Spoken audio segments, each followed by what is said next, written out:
Welcome back on the AM show. We get into our big stories now, and our lenses still remain focused on those areas. Large swathes of land in the Volta and OT regions, even extending into the eastern region, affected by this entire situation. Some say it is man-made, others say it is a natural disaster. I don't know where you sit. But joining us for a conversation on these and other matters, he's Member of Parliament for the Buem constituency in the person of Kofi Adams. Good morning, sir. Good morning. Thanks for joining. Thank you for the invitation. Is that gold in your pen? No, it's just a design. If it were gold, I would not be sitting here. But this would be, I mean, I was beginning to wonder whether you were, maybe you had a concession somewhere. Well, it was one of my birthday gifts, so my name on it. And that's just me starting on a lighter note. But good to have you in the studio. Thank you. Before we get into the thrust of our discussion, which has to do with all that has happened over the last 40 days. Yeah. What's Buem like? Well, what's your constituency been like since the last time we spoke up to now? Are there any, I mean, there should be developments every now and then, right? What's happening in Buem? Well, the site for the Agenda 111, which had been abandoned for a very long time. The hospital? Now the hospital. Now we have the contractor on site. He's done the foundation. They are at the level of trying to fill it so they could cast the foundation. So I would say that is the only project that have received some serious attention. The Ghana Education Service regional office structure, I'm told the contract has been terminated and re-awarded to a new contractor who is to move to site. The town roads, nothing has happened beyond the indication that the contract has also been terminated. All other routes have been abandoned and is still in a terrible state.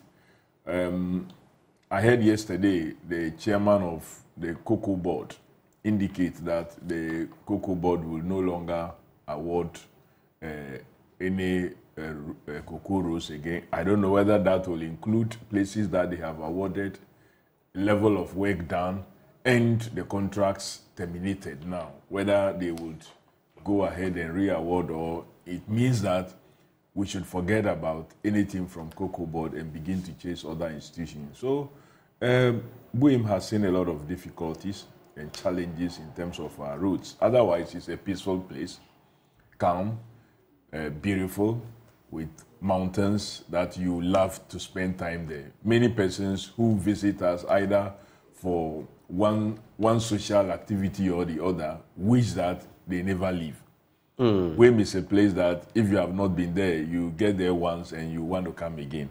As difficult as it is to get there because of the bad nature of the roads, when you get there, you want to go again. It's one of those lush places in terms of the scenery, Ibri-esque scenery in different parts. I remember a friend of mine, Ishmael Lamte, reached out to a place. I think it's in the OT region. I don't know where, but it's pretty undisturbed. The people still live the old way of life. They don't even have electricity. They don't have water. So he found a way of getting water to them in tanks and all of that. But there are places in there that I don't even know why we are not harnessing the touristic potential of those places. The good thing about OT region generally, and my constituency, is that you can see the issues of environmental effects of like galamsey and those things. Nothing like that in OT region, at least currently. Hopefully it stays that way. Well, there are some moves by some persons in some of the areas, and I do hope that the chiefs and the community leaders will team up with all of us to fight it. And so it's a beautiful place. It's a beautiful place. Maybe other areas you go there, you have galamsey, you have all kinds of cyanide and many things that would disturb. But the green in my constituency is green. Everything you eat is fresh. We thank God for that, and we pray that part of the country stays that way. But pardon me if correct me if I'm wrong. Has some lithium been discovered in that area, or what is it? There is indication that we have some, but there's no much work that has been done to give the quantities. I do know that there's some attempt to look for iron ore. I don't know why they are worrying so much about the iron ore instead of focusing much more on lithium, considering what the world is driving at. Electric cars, and then that's environmentally friendly vehicles. And so I was thinking that we may even look at lithium more than the iron ore. But that is what I know is being worked now so much on. But we do have a lot of mineral deposits in that area that has not been exploited. But it's my prayer that any attempt to explore anything will be done in a way that will not disadvantage the people. Otherwise, it should remain as it is. Right. Let's get into two quick conversations, and much later I'll ask you about your thoughts on some other matters. But let's start with Akosombo, the spillage. So I want you to look at this issue. We've spoken about it time without number, time and again. I want us to look at the VRA and its role in all of this. When you read the newspapers today, it talks about government rolling out an emergency plan of sorts 40 days into it. And the VRA says livelihoods will be restored. Of course, the economic life, educational life, in many different ways, many different facets of the lives of the people there have come to an absolute standstill. Now there are some students schooling under trees because their classrooms are serving as accommodation. So from the VRA's standpoint, some have blamed them, others have said this was beyond anything they could handle. When the water flows from upstream, they have no control, the tributaries that are flowing. And of course, we have the three arms of the Volta itself. So what do you see here in terms of culpability or otherwise, as far as the VRA is concerned? Well, I'll look at VRA before the spill and after the spill, what it is that they have done. And before the spill, VRA failed. After the spill, I don't think that they are doing much. There seems to be a lot of talking than what it is that they are doing on the ground. There's more talk than walk? There's more talk than walk. There's so much talking. Because what you hear them say, when you go to the ground, you find something completely different. And so I would have loved that they would focus much more in doing what it is that they must do rather than talking to the point that you talk and talk and talk and even involve other ministers who say things that didn't even happen. But you see, VRA is an institution that has had some of the best experts, engineers and more, environmental experts and what have you. They've had virtually everything, health and everything. Those times, VRA was really a VRA that when you hear that someone is working, even from their ordinary laborers, from remuneration, training, and everything, and work ethic, it's like the aviation industry. They took everything serious. But one is therefore surprised why what happened have to happen. They still have our best engineers and all of that. And that is why when VRA says that they did everything right, I am insisting that we have to investigate this whole dam spilling to find out who did what. If VRA is claiming that they followed every protocol, they did what they were supposed to. The VRA has said that it communicated with leadership of, various from MPs to others. I have heard Samuel Kujato Ablakwa talk about the information flow and initially when North Tongue was affected. But beyond that, they have also served warning to the people in the community time and again. And like I mentioned, they have no control over the water. I'm just reiterating some of what Mr. Adams. I'm just reiterating some of what has been mentioned. I've heard all those things. And the final bit I will add, the dam. They say sometimes it gets so full to the point where it begins to vibrate or pulsate. It is basically, if that dam is breached, what the engineers tell us is that there will be a disaster across many regions, many places in our country will go under. So Ben, let's use your studio here as a demonstration. You design a studio to hold a certain amount of water, and you created valves or gates, slush gates, to open in case it reaches the level beyond its holding capacity. Right.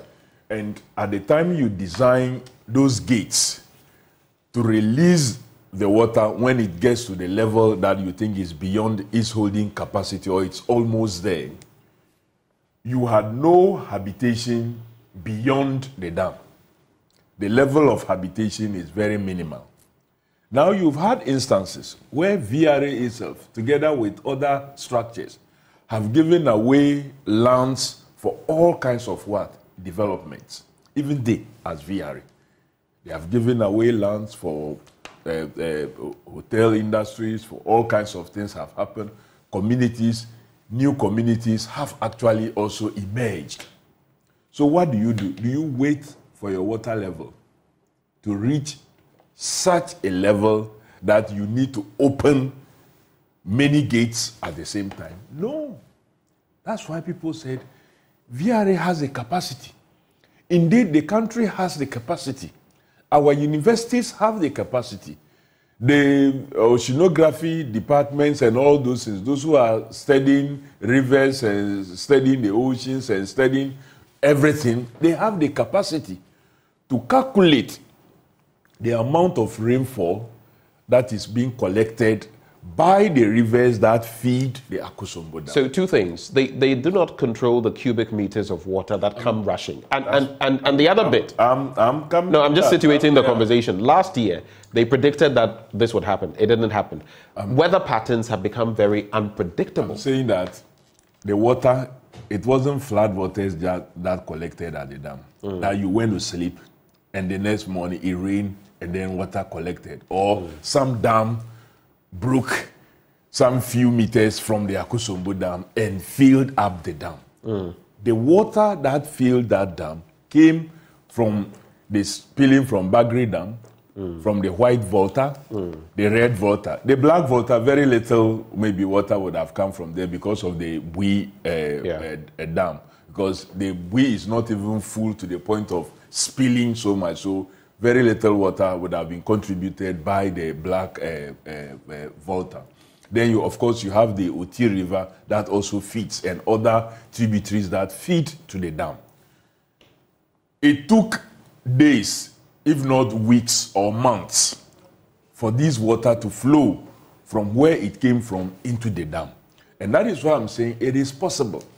In all our communities, we have rainfall measuring gadgets that they measure to know the amount of rainfall per day. So you have experts who will be able to calculate the amount of water that will be collected by these rivers that feed water into the Akosombo Dam. And you can calculate the levels of evaporation as a result of high temperatures. And you know the current, that's the flow of the rivers. You know the current, how fast it is flowing or how slow it is flowing. And you can calculate the number of days it will take water to move from, say, the Oti River into the dam. You can calculate how much it will take water to move from a particular location to the dam. And so these experts or VRA should have called in some of these experts to be able to help them to know that if we are experiencing flooding in Bipe, that water is not going to evaporate into the sky. It will surely flow to the dam. What is the speed of flow? Right. What is the volume of water that is being collected there? How much will be lost through other means and how much will get to the dam? Plus or minus 5%. You use that to do your calculation. You will be able to predict ahead of time, maybe 40 days or more. In other words, Kofi, are you alleging that, or are you saying that the VRA was sloppy, that of course, it was sleeping on the job? That's what I'm saying, yes. They slept, unless they are going to tell me that we did all this. We reported to the authorities, and the ones to give us the final go-ahead decided otherwise. So we should blame the VRA. We should blame the VRA now. But that is why I'm calling for a proper investigation in this matter. We must investigate this matter. This is not a matter that we must just let go, because we have the experts to be able to tell us. In this modern time, there are a lot of, even AIs, artificial intelligence, can help you tell the movement of water and what would happen. So the VRA should have known this. And VRA should have opened the gates earlier than they did. On the 16th of September. What it means, therefore, is that VRA should have opened the gate somewhere in August. And if they had opened in August, you would not be increasing the number of gates that you have to open. You could have kept it at the 4 that you started with initially. And that will mean that less water will be spilled, and the impact it had on the people would have been minimal. But because you started so late, you have to now open more gates so that the amount of water that you will be releasing through the spillage will be more in order to save the dam. We are not saying they shouldn't spill. I'm not sitting here saying that don't spill, because if they don't spill and the dam collapse, the effect will be more. Right. The effect will be more if they don't spill. But why did you delay the spillage? And even when you needed to, if you ask them, they will tell you, oh, we did some simulation exercise and what have you, and we were ready, and everything is going according to plan. Can you really admit that this is according to plan? What is the according to the plan? Where are the safe havens for people to have moved into? Some have been created. Created by who? The community themselves created their own safe havens. The VRA didn't. Government didn't. That is why when my good friend also, the Minister for Sanitation and Water Resources, who spoke that the people refused to move when they wanted to evacuate them. I didn't know where she got that information from. No such thing happened. Is it Madam Prempeh? Prempeh, yeah. Freda Prempeh. I don't know. I'm sure she would come to apologize for such commentary. You think she should apologize? I think so. I know her, and I know that. I think that she should apologize for that, because no such thing happened. Because no place was prepared for them to evacuate to, that they refused. Where the people are living now, they are living in classrooms. Many of you do not even have simple louver blades or windows. Right, so they're exposed to the elements. To everything. They are sleeping well. There is no lightning. If VRA was minded, and truly so, that you knew you were going to do this, and according to you, is going according to plan, it meant that you should have established proper safe havens. Assuming that you even wanted to use those classrooms, you should have fitted windows. You should have provided sources of water and toiletries, and provided power. That brings me to my next point. So when you're talking about... And provided power, because if you knew that you were going to disconnect power because Grico will also be affected, you need to provide solar paneling to provide them with power. So you talk about... All this was not done, and you say you've provided safe havens. Do you call those things safe havens? You talk about energy and, yes, power and water. The Ghana Water Company Limited has had to cut off those communities on the back of the pollution of the water itself. There are cemeteries in there, rubbish heaps that have contaminated the water, dead fish, tilapia they were farming, farmland with, all of those contaminants, so to speak, have got into the water. So the water company has cut them off. Of course, energy. You cannot have plants in the neighborhood still on. Everything. That's why I'm telling you that no preparation was done, because as they claim that they did simulation because they knew it was going to happen, right? You know straight away that the open water sources will be polluted. The rivers that you use to take your water, raw water, to treat will be polluted, and so you may not be able to treat enough for the area. So what will you depend on? Maybe boreholes, because at least that is drilled further down, and so it takes quite some time for these to go through and improve the filtration process of the water. You should have provided that at emergency points to supply water to these persons if you claim you identify any safe haven. But all this was not done. This was not done. I see some messages coming through, and I want to just look at a few of them.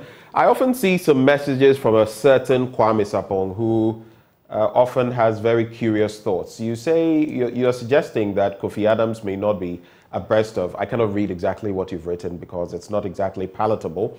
But I would humbly ask you, Kwame Sapong, since you know so much, would you like to share with us how we could deal with the situation better, or what things you know that the rest of us do not know? Kwame Sapong, if you could respond to that, I'd be grateful, since you are such an expert on the matter.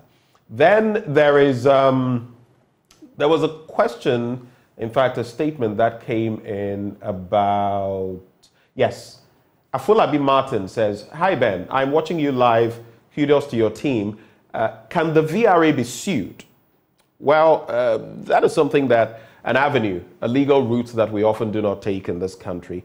Can the VRA be sued? That is a question for whoever will put hold on. Whoever will put this to the legal test and what will happen from there. But from where you sit, they are giving 20 million Ghana cedis for some relief efforts in the communities. Should they be sued? Of course, if they themselves say they knew. Because that's what they are telling us, that they knew this would happen and that it's going according to their plan. And it's now becoming very clear that not much information was shared with the people. They can be exempted from a legal action. The fact that you are providing relief that is not even getting to the people, because the amount of money they are talking about and the amount of items they claim to have issued out, I expect to see a lot more on the ground than we are finding from the images some of you are putting out and what we see when we get to the ground. There are still people who are sleeping on bare floor.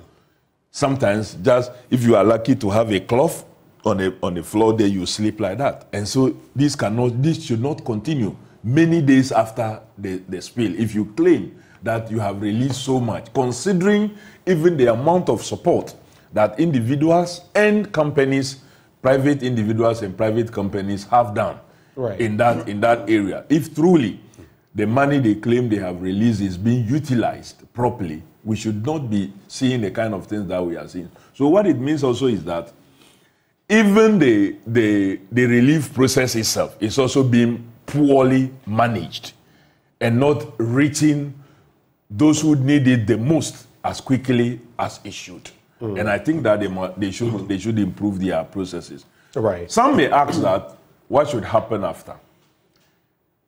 At the time of the construction of the dam, the Dr. Nkrumah's 7-year development plan created a model that we need to go back and look at quickly. It includes even building mini dams before even the Akosombo Dam, that's at the upper level, and below creating canals that could water and use for agriculture purposes. After the Akosombo Dam, we have been able to do 2 more dams. That's the Pond Dam, which is to receive the water at the lower level, and now currently the Bui Dam that was done on the Black Volta. It means we need to build more dams up to be able to retain some of the water, so that when the Bagri Dam spills, or when you have higher levels of rainfall in the upper zone, not all will be flowing towards what. In fact, you know, that also reminds me of another project, the Pualugu multipurpose dam. Close to about 1 billion. We cut the sod for that dam. It was supposed to have been completed in 4 years, and we've still not done anything. You know that if that dam were there, part of this problem would have already been solved. Because it would take care of. Would have reduced significantly the amount of water that is flowing. But apart from the site clearing for the sod cutting, nothing has happened there. We're looking at $1 billion, and now close to 1 billion. I remember it was almost 1 billion, and now with our economic situation, and inflation and everything, it will be far more than that. I'm saying that that money didn't come. Right. It was the Sino-Hydro thing, right? it didn't come. Beyond the clearing of the sites and dropping of some heap of sands and stones there. Let's move beyond that. Kwame Sapong responds. He says, yes, please, I'll be happy to be invited to help enrich the discussion. When you invite persons who only see politics in every issue, then sorry, you're not helping your viewers. That is what you share. Kwame Sapong, unfortunately, you've still not answered my question about whether you are any expert. We don't just invite people into the studio. And he's here by virtue of the fact that he's a member of parliament and he's in that area that also is affected. So if you can show me your expertise, maybe we might consider that. If not, then you can show your expertise on social media by putting together the solutions you have to profit. Ben, you see, the problem we have is people who see when you criticize what is done wrong, the first thing they see is that you are criticizing their party. But it's also because the NDC and the MPP, you've created a space, a very polarized space, where it can't be, it's mutually exclusive. It must either be this or that. Even I have not. You, the politicians, are partly to blame. I have not criticized the MPP. I have criticized government. Right. The government that receive our taxes. The government, if the MPP feels that they have, the government is an MPP government, then they have a responsibility to make sure that government functions and functions effectively. We will criticize government today, we will criticize government tomorrow as we did yesterday. Right. Because government takes our taxes and they have a responsibility. Indeed, and it is a continuum. If he's not happy about it because he's MPP and that is what makes him expert, so be it. Well, he's yet to prove his expertise. I'm still waiting. Nobody will be gaslighted when government fails to act in a way that it must act. We will continue to raise those issues. Let's get into just very quickly on this, because I want us to talk about the MPP's impending primaries. I also want us to look at two other issues very quickly. That is the renaming of the University of Ghana and the Trafigura issue. So we have limited time to do all of that. But before we do, the IMC, the Interministerial Committee that has been set up to look at this versus maybe declaring a state of emergency. All those crucial ministers, cabinet and all of that are on that. What's your quick take on that? You see, many are those who have spoken that declaring a state of emergency, triggering Article 31, the Emergency Powers helps in mobilization, especially even from the external source. Because look, the situation will not end now. Even after the water has receded, you still will be confronted with so many things that you must deal with. Their water will remain contaminated for a very long time. Right. And so they cannot immediately even get back their livelihoods. A lot of cleaning has to be done. Right. Do we have the capacity to be able to do that alone without external support? I don't think so. The resettlement and what have you. And that is why people say that you can declare state of emergency in an area. It doesn't mean you are declaring state of emergency in Ghana, but that particular area that is affected. So a certain level of focus, and you can get your military that have some skills and expertise to be able to help in dealing with the situation. As for the IMC, like many have said, it was for me an afterthought. Because if government itself knew that they were going to do this and they were so serious, this IMC should have been established long before the spilling.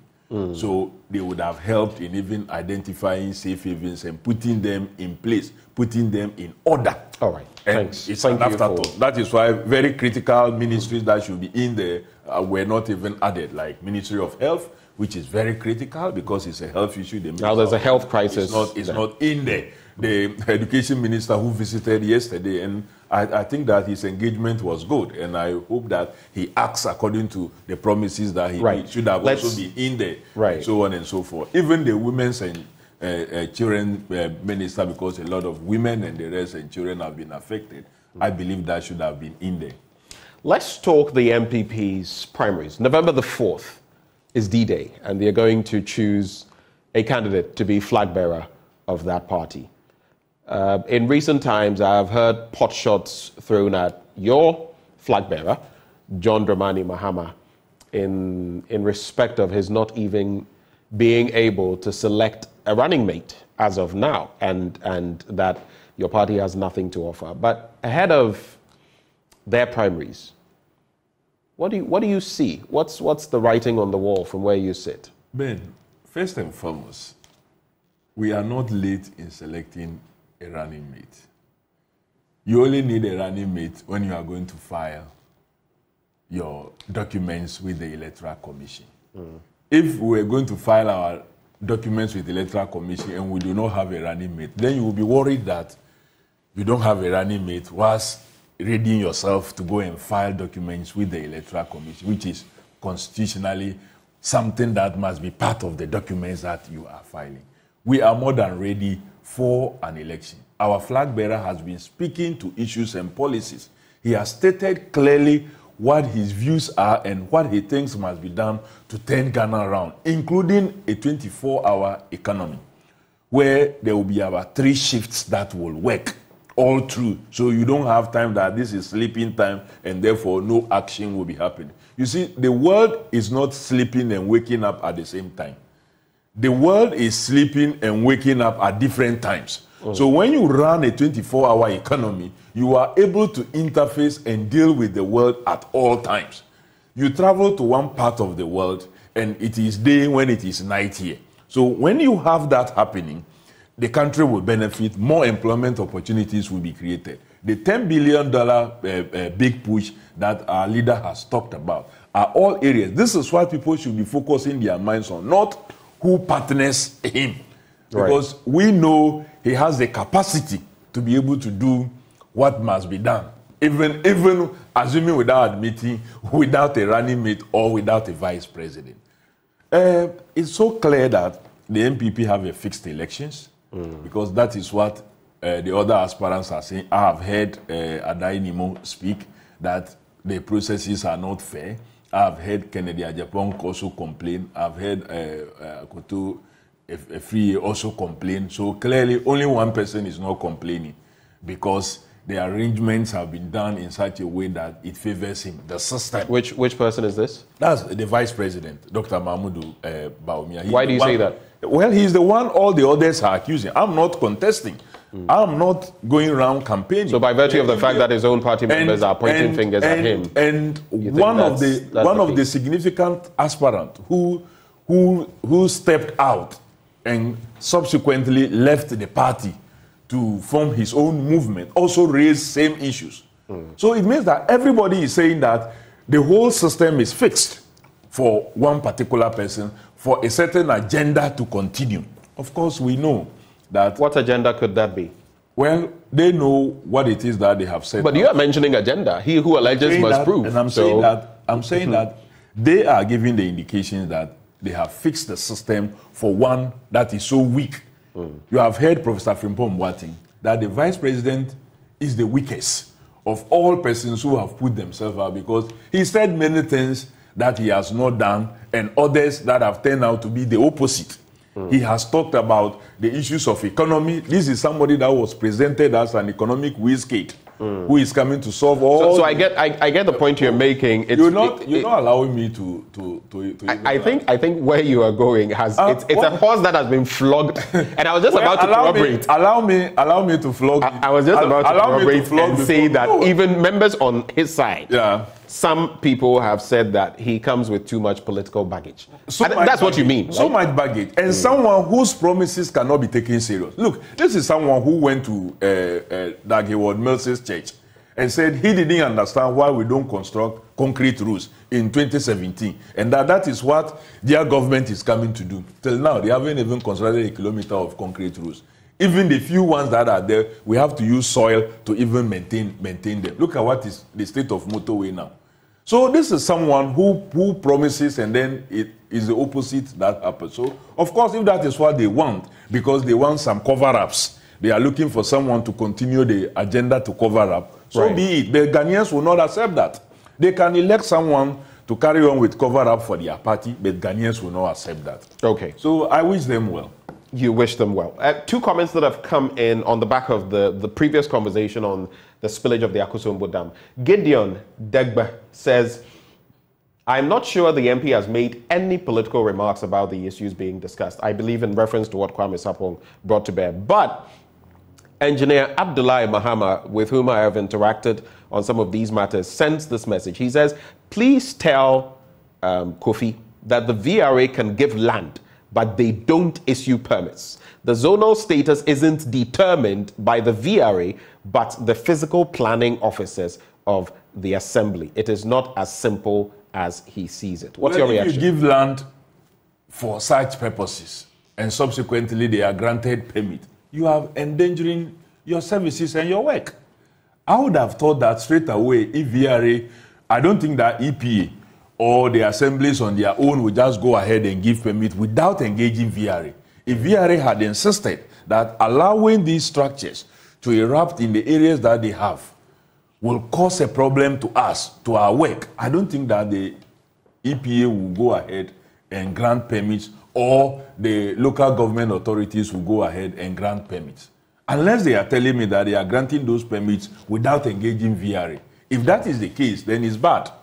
And it is through an inquiry that we will be able to find out all these situations that have happened as far as the lower Volta Basin and even what is happening in the upper Volta Basin. All right. Let's quickly get into two other issues and then we'll wrap it up. Trafigura, judgment debt, $140 million. That's a lot of money considering where we find our economy currently. We are looking at getting the second tranche of $600 million from the IMF and talk of, having to foot such a bill. Now there's a threat on our assets in the UK. Our High Commission has been targeted, but of course, per international law, there's nothing that can be done on that. I believe it's our banking facility in the UK. But this has been very embarrassing, quoting Papa Usu Ankoma himself. Well, why is it that government in, government out, NDC, NPP, there seems to be a trajectory of judgment debts, and some even go as far as saying some of you politicians do these things because you benefit from the back door? Please, clearly take us out of this and let's deal with the NPP. There are judgment debts issues hanging around the neck of your party as well from the past. We know that. What it is that they have done. Clearly, when they went ahead to initiate process to cancel this contract, they were warned. They were warned on many fronts that this emergency plan that Trafigura was arranging was the cheapest at the time and was also for a very short time, 4 years period. And that it could have been managed, maybe the commencement period could be pushed a little bit backwards if we thought that we didn't need the energy at that moment. But government chose otherwise. And they gave cost reasons for termination. When they were sued in court, they never made any argument in relation to what? Cost. What does that mean? Well, what do you think that means? It means that government is flip-flopping. They really just went out there because they wanted to terminate the contract and the agreement. For what reason? Today we are paying judgment debt from resources that we do not have. And that is why people must answer. You see, we must make people answer for decisions that they make. I'm not saying that. The same way, for example, you would want answers when it comes to the ambulance issue, Kaselato Forsen, that is in court, right? Of course, people must be made to answer. Right. But you see, decisions we make in government may not be 100% right. Maybe after some time, people will have the benefit of reviewing and saying that, oh, maybe you could have done it this way, you could have done it that way. We can allow a certain amount of changes that could have been done or could have been perfected in one way or the other. But to totally make a decision that ends up costing us more, from the experts' analysis, if we had allowed that contract to stay, it will cost us even less than $120 million. Today, now we are looking at $140 million. We are being made to pay $140 million. And the company involved is having other businesses here. And government could have basically engaged them.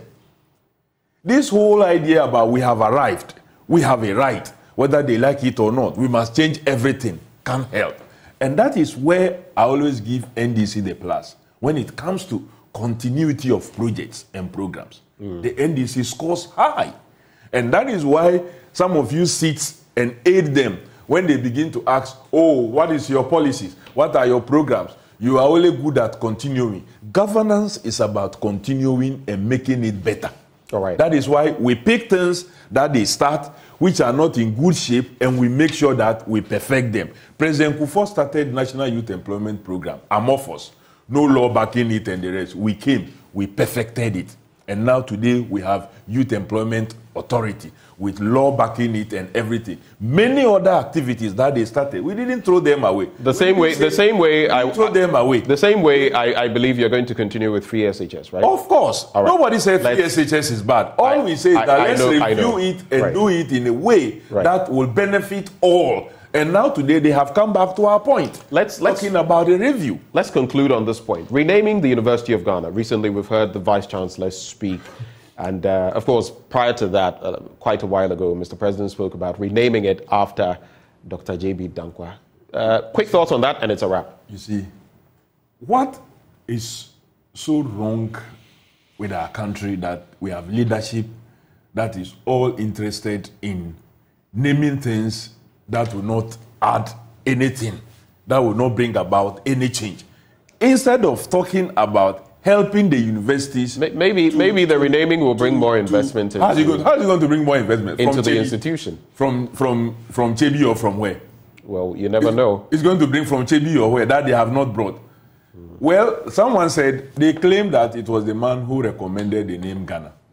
So if he recommended the name Ghana for us, and we have named a University of Ghana, then you should be happy. Why are you pushing so much that his name be attached to a university that all of us attended, and we are so happy it being called University of Ghana? You want to go and change it, and what is going to add? The president should be looking around and possibly, even without right, making recommendations through his Minister for Education as to what other programs our universities can introduce to make it relevant, so that the job market will be ready for them and not asking for renaming. Okay. It tells you that his reach is with ends. They have no more any ideas beyond just renaming. It's clearly this government, no.